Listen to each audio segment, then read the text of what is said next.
Hey guys, Poro here with another recap, this time for day 13 of MSI, and we're finally getting the mega banger everyone has been waiting for, AL versus T1. Heading into MSI, the general consensus was that LCK is better than LPL this year, and this is AL's chance to prove that wrong. I predicted T1 3-2, but I'm cheering for AL to take the win. Game 1 featured a lot of back and forth. AL took the lead early with a nice double gank top, and then Doran went for 1v2 on an early lane swap and died. But then they pushed too far on a bot side invade as Tarzan and Kyle got picked out going for deep vision. T1 then turned it into a bot dive to take down Shanks, and the gold lead was around 1.5k for them. At this point though, AL just outfought T1. At the third Drake standoff, Kyle and Keria engaged on different sides of the fight, and neither side were able to find kills, but then Doran and Owner chased Kyle too deep trying to punish the overforce and were turned on hard and killed. Then Hope had a great teamfight at Otacon to snowball the lead, and it was all over from there. T1 tried a desperate turn on Baron, but it failed as their CC layering wasn't enough to one-shot the AD. I gave Kyle a 2 for that overstep in bot side jungle, Owner and Doran for the overstep on the mid fight, and Tarzan a 3 to balance out his overstep with Kyle and his solid early game in teamfighting. Hope gets a 4 with his many great skirmish and teamfight outplays. Game 2 was domination from T1. AL drafted a comp that needs to get ahead early, and they fell behind quickly due to Owner's early pathing allowing T1 to get off a top dive and secure the first Drake. Already on the back foot, AL decided to go for a dive bot side, and it ended up turning into a massive brawl that resulted in a T1 win. The game is basically over at this point, but AL tried to fight Otacon in a last-ditch attempt to extend the game and failed horribly as Guma just gold-checked them. Honestly, there's not much AL could have done to get back into this game once they lost the map early. Tarzan maybe should have based instantly after bot crab and ran top to cover Flandre, but that's about it. The game was mostly blown open by T1 themselves because of great rotations from Owner and Keria and solid teamfighting from Guma. This is one of those games that's tough to recover from mentally, we'll have to see how AL handles it. This time, it's AL who came out and dominated T1. Tarzan found a crazy Xin Zhao angle in draft, as nobody on T1's side can actually do damage to Xin Zhao through his ult. He used this pressure to the absolute limit and played a flawless game. Great early bot side action, great Herald fight, and then once he had the lead, he never looked back. AL sealed the deal on a 5-man bot side dive where they murdered everyone on T1 before Otacon, and snowballed the game out of control. I gave Shanks a 4 because of his overall great Victor play, baiting in engages and playing super aggressive with his extra tanky setup. Meanwhile, Hope is docked to a 2 because he walked up on the first Drake and died. This death is extra bad because AL were never going to fight it with no ult on Rumble. As for T1, I think this is a similar case to Game 2, where nobody on the losing side made any egregious mistakes, just one team playing fine and the other team stepping up to play extremely well. Game 4 featured lane swaps, which set both top laners a bit behind, but then AL jumped out to a lead after Shanks had an amazing fight at 13 minutes to outplay all of T1. Both Shanks and Flandre got pretty fed from this exchange, but now it was T1's turn to do to AL what AL has been doing to everyone at this tournament, and that's out-teamfight. Shanks had an overstep at the Herald fight, and T1 collapsed quickly, which got them both the Herald and a 1-for-1 trade, and then from that point on, it was just T1 playing out objective fights beautifully.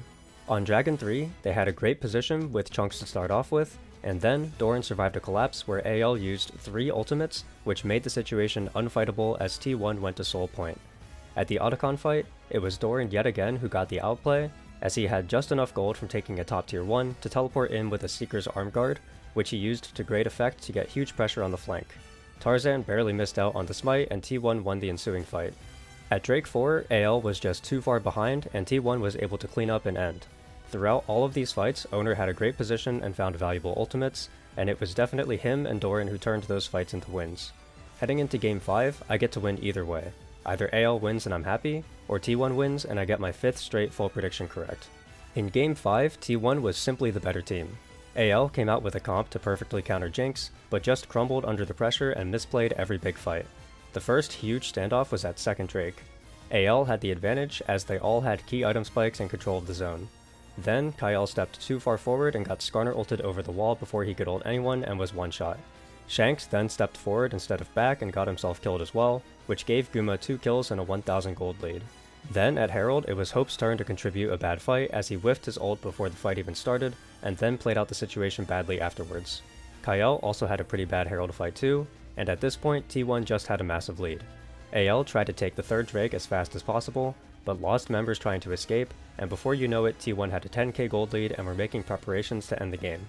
Despite Guma ending the game 15-0 and 11, A fantastic scoreline and proof that he didn't make any mistakes. I'm still keeping him at a 3 because I feel like all of his kills were the result of either AL playing out fights poorly, or Doran and Keria finding great setups to guarantee the fight win. It's a hard game to play Jinx in for sure, but I don't think Guma was ever under any pressure for a single second in this game the way it played out. This is me editing the video, and I'm actually going to jump in here and say that I'm going to do something that I rarely do, and I'm going to retroactively change my rating for one of the players here. I said that I was going to give Guma a 3 out of 5 because I felt like he wasn't under any pressure and blah blah blah, team carried for him, but when I was watching the game through to find a good clip to use for the game, I didn't realize that Guma placed such good traps on the second Drake. So like if you go back and watch the clip that I showed, the reason why Owner was able to hit that Skarner ult on Kyle was because Guma placed traps in a really good spot, and then Kyle was like forced to walk around the traps, and that's how the Skarner ult came through. So it wasn't like Kyle was stepping too far forward for sure, but I can also attribute Kyle's quote-unquote int to Gumayusi just playing out the fight really well with his traps, so I'm going to actually give Guma a 4 for this game. I docked 3 of the members of AL who made huge mistakes in the important early fights, and I added points to Doran and Keria for their good angles. With this, AL find themselves exiting the tournament in 3rd place, and we have a rematch of the upper bracket final as Gen G face off against T1 for the 2nd time. Again, I think both AL and T1 have reached their realistic peaks at this tournament, and it felt like all 10 players were playing at about their expected levels. I think both of these teams would have destroyed any other team except for Gen G at the tournament if they showed up against them how they did today. For AL, it was overall a fine tournament. I thought Tarzan and Shanks both showed up big from start to finish, and Flandre had a solid tournament as well. Hope and Kyle were both performing below expectations for me, but they definitely had their standout moments as well. I'm hoping this team can continue to dominate LPL throughout summer and represent as the 1 seed heading into Worlds. As for T1, everyone was locked in today. Other than Game 1, it felt like all 5 members were on the same page in the series and looked primed and ready for that rematch. After thinking about it a good long while, I think I'm going to go against what I said at the start of the tournament, and I will be predicting T1 to beat Gen G in the final 3-1.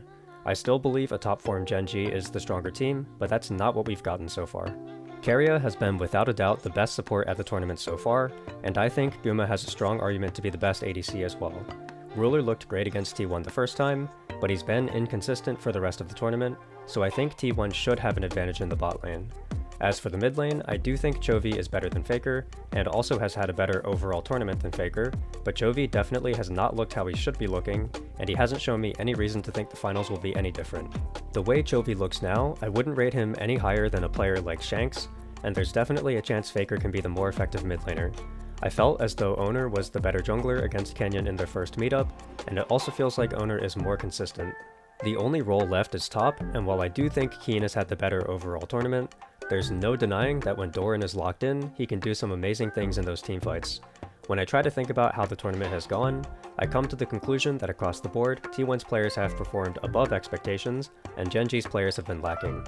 I think there's a very real chance that we see a Gen G collapse tomorrow, similar to what HLE did against T1 domestically, but there's also a chance Gen G lock in and squeeze out T1 the same way they did in Game 3 of Upper Bracket Finals.